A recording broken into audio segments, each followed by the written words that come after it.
что, дорогие друзья, еще раз хочу вам сказать, что суджок-терапия — это не только мы ставим на руки пациента лично.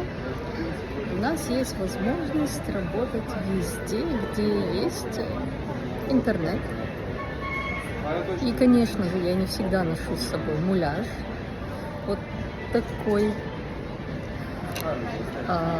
Расскажу такую историю. Мы были в офисе у одних пациентов, и позвонил папа одной из пациенток и сказал, что ему плохо.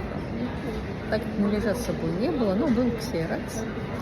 Мы нашли в Яндекс фото, просто фото кисти с тыльной и внутренней стороны. Мы ее распечатали. Я на эту кисть поставила иголки. И как вы думаете, это сработало. Это все очень просто, конечно. Даже если у вас есть базовые знания суджок-терапии, это все работает.